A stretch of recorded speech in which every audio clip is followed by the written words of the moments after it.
એકવાર એક ન્યાયાધીશ હાઈકોર્ટના જજ હતા અને હાઈકોર્ટના જજ વહેલી સવારમાં અંધારાની અંદર બરાબર આમ ચાલવા માટે નીકળ્યા. એક માણસ દોડતો દોડતો જાય છે, એની પાછળ બીજો માણસ જાય છે અને પાછળવાળા માણસે એક તીક્ષ્ણ હથિયારથી આગળવાળા માણસને મારી નાખ્યો. ન્યાયાધીશે બે વ્યક્તિને જોઈ લીધા હતા. જે મરી ગયો એ માણસને પણ ઓળખે છે, જેને મારી નાખ્યો છે એને પણ ચોક્કસપણે ઓળખી ગયા છે કે આ જ માણસ છે. પણ અત્યારે કઈ કરી શકે એવું હતું નહીં. ઘટના એ ઘટી કે પોલીસ કેસ થયો અને એ કેસ કોર્ટમાં આવ્યો અને જે જગ્યાએ જે જજે જોયા હતા એ જ જજની કોર્ટમાં એક કેસ ચાલે છે. પણ ઘટના શું ઘટી કે પોલીસ જે લોકો તપાસ કરતી હતી એમાં એ તપાસની અંદર સાચો જે ગુનેગાર હતો એ નહોતો મળ્યો, એટલે બીજા તહમતદારને રજૂ કરી દીધો અને એના વિરુદ્ધમાં એટલા બધા કાગળિયાઓ, એટલી બધી એવિડન્સ ઊભા કરી દીધા કે જજને નો છૂટકે, એને ખબર છે કે આ માણસ નિર્દોષ છે, છતાં પણ એ માણસનું કંઈ કર્યા વગર એ માણસને ફાંસીની સજા ચૂકવવી પડી. કારણ કે કોર્ટમાં તમે સાચા છો ખોટા એનું એક જ માત્ર પ્રમાણ છે તમારા ઉપર થયેલા પુરાવાઓની સાબિતી. તમારા વિરુદ્ધમાં, તમારા પક્ષમાં જે સાબિતીઓ, જે પુરાવાઓ રજૂ થયા છે એ તમારા પક્ષમાં નિર્ણય આપે. તો આ માણસોએ, પોલીસે ખોટા માણસને રજૂ કરી દીધો, ખોટો માણસ ત્યાં દોષી થઈ ગયો. જજ જાણે છે કે આ માણસ ખોટો છે, આ નિર્દોષ છે, કંઈ ન કરી શક્યા. પણ જજને થોડુંક દુઃખ લાગ્યું એટલે ફાંસીની સજા આપ્યા પછી પણ જજે એમ કહ્યું કે મારે આ ગુનેગારને મળવું છે, મારી કેબિનમાં મોકલો. કેબિનમાં મોકલે છે. કેબિનની અંદર આવ્યો એટલે કહ્યું કે ભાઈ સાચું કે. એટલે પેલો માણસ રડવા લાગ્યો છે. રડતો રડતો કહે છે કે સાહેબ સાચું કહું ને, મેં નથી કાંઈ કર્યું, પણ આ ખોટો મારા ઉપર, આ બધું મારા પક્ષમાંથી મને ઊભો કરી અને મારા ભાગની અંદર મારા બધા જ પુરાવા રજૂ કરી અને આજે મને ફાંસીની સજા મળી ગઈ. હું નિર્દોષ છું, મને છોડાવો, છોડાવો. જજ પાણી ભરેલી આંખે કહે છે સાચી વાત છે ભાઈ, હું તને ઓળખું છું અને હું જેણે માણસે ખૂન કર્યું છે માણસને ચોક્કસપણે ઓળખી ગયો છું, પણ હું તને બચાવી શકું નથી, કારણ પુરાવાઓ એટલા મજબૂત છે કે કોઈ તને નિર્દોષ સાબિત કરી શકે એમ છે નહીં. એટલે તારે દોષિત ઠેરાવવું પડ્યું છે અને તારે ફાંસીએ ચડવું જ પડશે, એમાં નહીં ચાલે. અને હું જાણું છું તે નથી કર્યું આ ખૂન, છતાં પણ તારે ભોગવવું પડશે. ઓલો માણસ રડે છે હું નિર્દોષ છું, નિર્દોષ છું. અને ત્યારે જજે એટલું કહ્યું હતું કે એક વાત તને પૂછું, સાચું કહેજે, તે જિંદગીમાં આ ભલે આ ખૂન નથી કર્યું, હું તને જાણું છું, પણ ત્યારે આગળ ક્યારે તે કોઈ દિવસ કોઈ ખૂન કર્યા છે?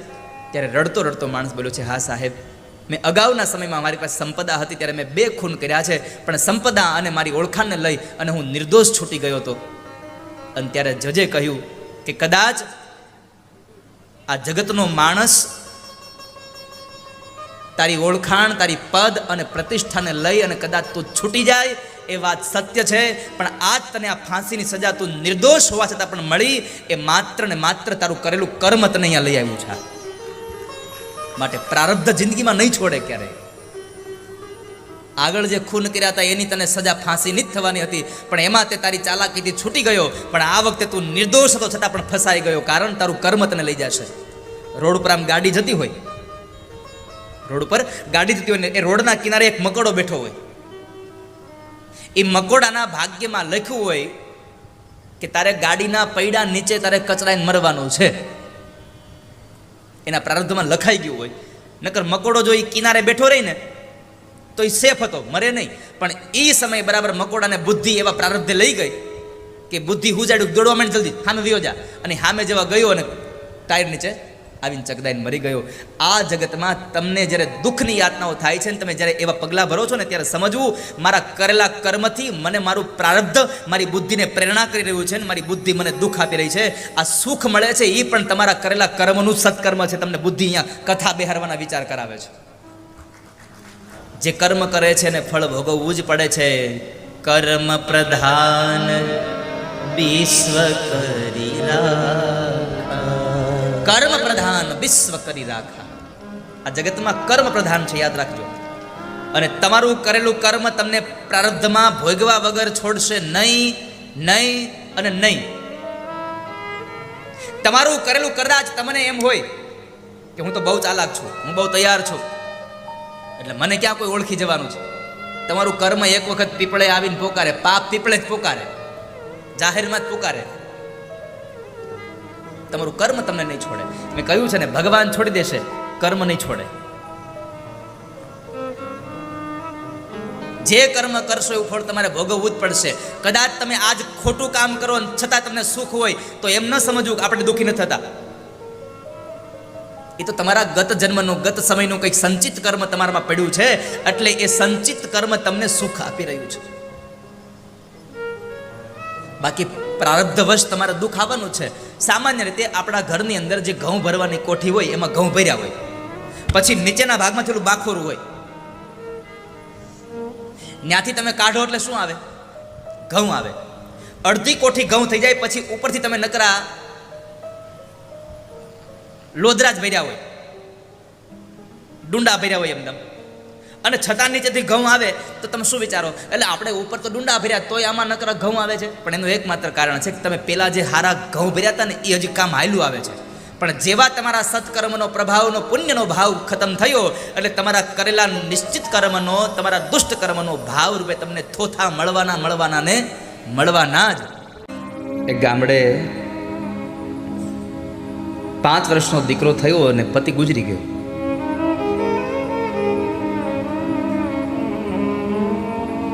આ સંસારમાં એક અવસ્થા એવી આવે છે જ્યારે બાળક નાનું હોય અને માં ગુજરી જાય તો એની માં પણ એનો બાપ બને, અને ક્યારેક બાપ ગુજરી જાય તો માં એના બાપનો પણ રોલ ભજવે. દીકરાને પાલન પોષણ કરી મોટું કરે, એને પાટા બંધાવી, પેટે પાટા બાંધી અને દીકરાને ભણવા માટે મજૂરી કરે છે, એને ભણાવે છે. દીકરો ગામડે ભણ્યો, પછી શહેરમાં ભણવા ગયો, હોસ્ટેલમાં રહ્યો.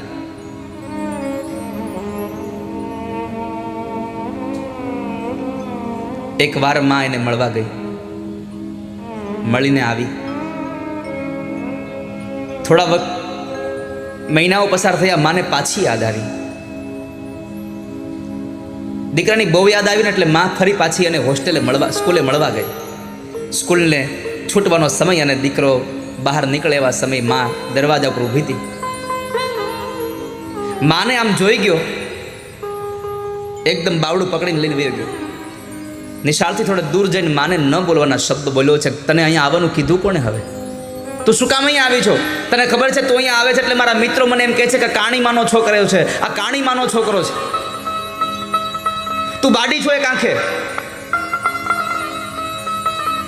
એ માની એક આંખ ફૂટી ગયેલી હતી.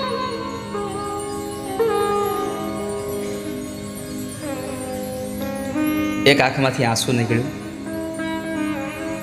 ભાઈ બેટા, તને કેટલા વખતથી જોયો નહોતો ને તો મને યાદ બહુ આવતી તારી. તને મળવાની ઈચ્છા બહુ થઈ હતી.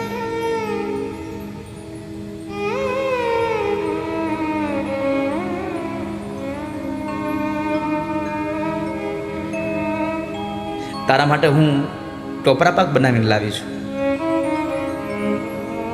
માએ ડબ્બો કાઢ્યો આપ્યો ને એની જ સામે માના નજરની સામે ડબ્બાનો ઘા કરી દીધો. નથી ખાવો મારે તારો ટોપરા પાક. આજ આવી હવે કોઈ દી આવીશ નહીં મારા માટે.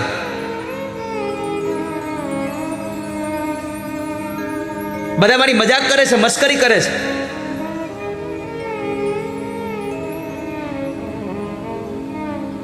આંખનું આંસુ લૂછતા લૂછતા એટલું બોલી માં, હા ભાઈ બેટા, તારી કોઈ મજાક કરતું તો હું નહીં આવું તને મળવા, નહીં મળું તને, પણ તું આવજે હો ને વેકેશનમાં. માં રડતા રડતા વહી ગઈ.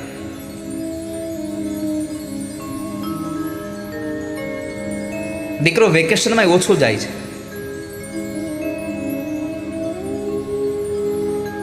મોટો થયો, માં પૈસા મોકલાવ્યા કરે, આવે નહીં કોઈ દિવસ. સંતાનોના સુખ માટે પોતાનું બધું સુખ છોડે ને, એવું જ્યારે હમળાય ત્યારે યાદ રાખવું, આ મા બાપ સિવાય આ સંસારમાં બીજું કોઈ એવું નથી કે આપણા સુખ માટે પોતાનું સુખ છોડી શકે. પણ કરુણા એ છે, આપણા સુખ માટે પોતાના બધા સુખોને છોડીને, દુઃખને, વેઠાને એ મા બાપને આપણે છોડી દઈએ છીએ, એને આપણે તરત છોડી દઈએ છીએ. મારા યુવાન ભાઈ બહેનોને મારી પ્રાર્થના છે, જીવનમાં સુખી થવું હોય ને તો કદાચ તમે કોઈ મંદિરમાં નહીં જાઓ ને તો એકવાર ચાલશે, પણ જીવનમાં સુખી થવું હોય તો તમારા જીવતા ભગવાન મા બાપને કોઈ દુઃખી ન કરતા, તમને જીવનમાં કોઈ દુઃખી નહીં કરી શકે. તમારા હાલતા ચાલતા ભગવાન તમારા મા બાપ છે એને સુખી કરજો, એને રાજી રાખવાના પ્રયત્ન કરજો. તમને સંસારમાં કોઈ દુઃખી નહીં કરી શકે.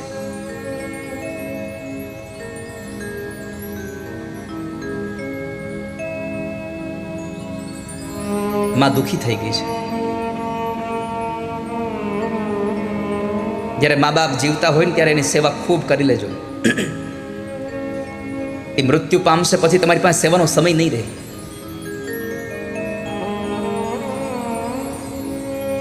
મા બાપ મરી જશે ને, અવસાન થઈ જશે એનું, પછી તમારી પાસે એક જ વસ્તુ વધશે ખાલી. જેવો જેવો સમય આવશે ને ત્યારે એને યાદ કરીને રોવા સિવાય તમારી પાસે કાંઈ નહીં.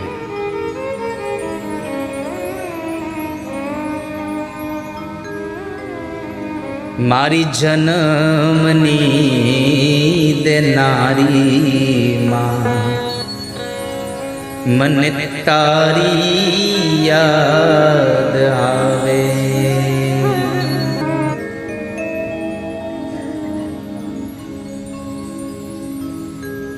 દીકરો ભણવા ગયો, કોલેજમાં ભણતો હતો, સાથે ભણતી યુવતી સાથે પ્રેમ સંબંધ બંધાયો, અભ્યાસ પૂરો થઈ ગયો, પત્ર લખ્યા કરતો, આવતો નહીં બહુ, મારે આમ છે તેમ છે એટલે હું નહીં આવી શકું, તું પૈસા મોકલી દેજે, આમ છે તેમ છે કર્યા કરે. છોકરીનો બાપ તવંગર હતો એટલે એને પૈસા પણ પૂરા પાડ્યા કરતો હતો. કોલેજના અભ્યાસ પછી વિદેશ ભણવા જવા માટેની તક મળી. છોકરીના બાપાએ કીધું કે મારી દીકરી તારી હારે ભણવા આવશે સાથે, પણ તારે તારા મા બાપ પાસે જવાનું નહીં, એની હારે લગ્ન કરી તો હું તને ભણવાના પૈસા આપું. લાલચમાં એ ગયો, માને ભૂલી ગયો, માને પત્ર આવતો બંધ થઈ ગયો. માં રોજ જોરે હો, સવાર પડે અને રાહ જોઈને બે એક આ દીકરાનો પત્ર આવશે, સાંજ પડે કોઈ સમાચાર ન આવે, પથારીમાં પડે, બે આંખમાંથી આંસુની ધારા નીકળતા નીકળતા માં સૂઈ જાય.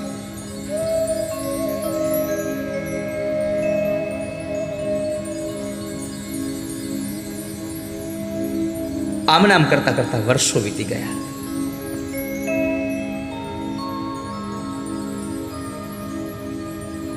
દીકરાએ પોતાની સાથે રહેલી એ સ્ત્રી સાથે લગ્ન કર્યા. મોટો ઓફિસર બની ગયો.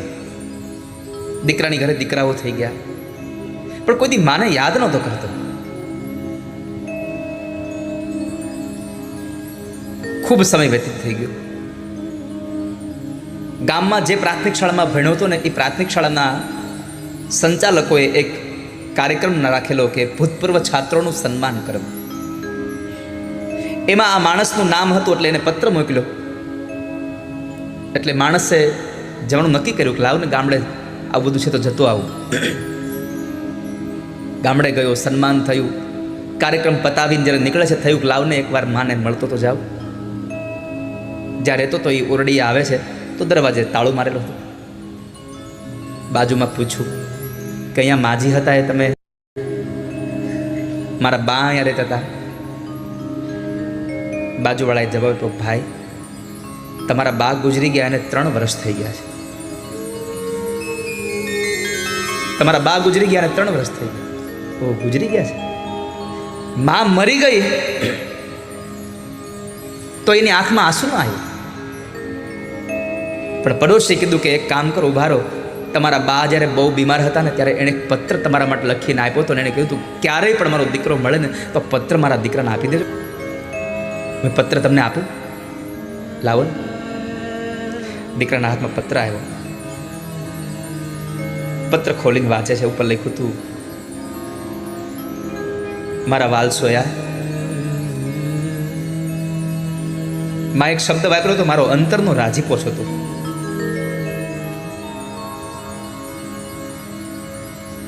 મારો કાળજાનો ટુકડો છો તું.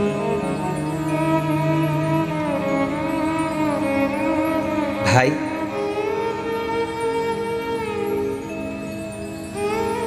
તારા બાપુજી ગુજરી ગયા પછી મેં કાળી મજૂરી કરીને તને ભણાવ્યો ગણાવ્યો. તું ભણવા માટે વિદેશ જતો રહ્યો. તે લગ્ન કર્યાના મને સમાચાર મળ્યા હતા. તારી ઘરે સંતાનો થયા મને સમાચાર મળ્યા. પણ બેટા,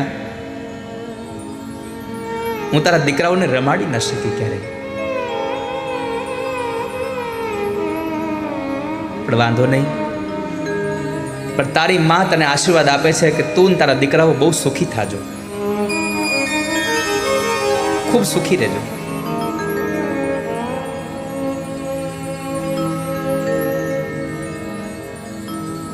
તારા દીકરાઓને મારા બદલામાં રમાડજે હો.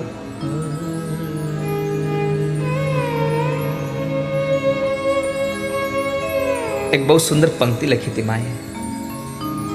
ભાઈ, તે દિવસે હું તારી નિશાળે આવીને અને તને લોકો તારી મજાક કરતા હતા, એટલે એ દિવસ માટે તારી આ કાણી માને માફ કરી દેજે. મારે ન આવવું જોઈએ તારી નિશાળે. તારી માને માફ કરી દેજે. પણ મારે તને એટલું કહેવું છે ભાઈ, આ તારી કાણી માં છે ને, એ એટલે કાણી બની છે કે તું જ્યારે નાનો હતો ને તારા બાપુજીની સાથે જતો હતો ત્યારે અકસ્માત થયો ને અકસ્માતમાં તારી એક આંખ ફૂટી ગઈ હતી. મને એમ થયું કે મેં તો બહુ બધી દુનિયા જોઈ લીધી, અમારો દીકરો એક આંખે કેમ દુનિયા જોશે? એટલે મેં મારી એક આંખ કાપી અને તને આપી દીધી. ભાઈ, તારી માં કાણી થઈ એનું મૂળ કારણ હતું કે તારી આંખે, મારી આંખથી તારા શરીરમાં હું મારી દુનિયા જોવા માંગતી હતી. છેલ્લે લખ્યું હતું, તારી કાણી માના આશીર્વાદ સદાય સુખી રહેજો. આ શબ્દથી માણસની આંખોમાંથી આંસુની ધારા વહી ગઈ.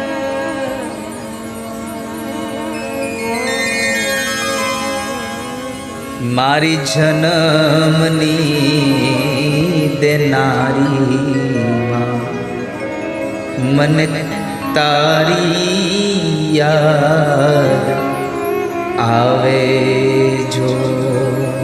હરી જન્મની દેનારી માં, મને તારી યાદ તારી યાદ આવે મારા પાપણે પાણી પડાવે જો.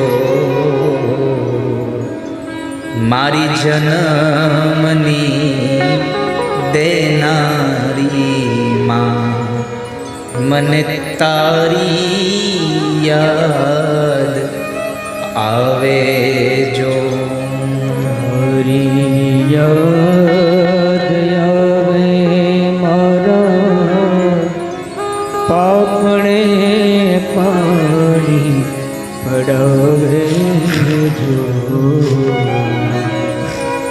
મારી જન્મની દેનારી માં, મને તારી યાદ. આ સંસારમાં તમારે અનુભવ કરવા હોય તો કરી જોજો. ગમે તેટલો દીકરો મોટો થઈ જાય, દીકરાની ઘરે દીકરાઓ રમતા હોય અને એની વૃદ્ધમાં ઘરમાં હોય અને રાત્રિના સમયે તમારે આવવાનું મોડું થાય ને, ત્યારે આખું ઘર પોતાના રૂમમાં ઘરીને સૂઈ જાય એસી ચાલુ કરીને. ખૂણામાં ખાટલો નાખેલી માં, તમે નહીં આવો ત્યાં સુધી માને નીંદર નહીં આવે. એ માં સૂહે નહીં ક્યારે, એને એને એને એની આંખમાં નીંદર જ ન ભરાય કોઈ દિવસ.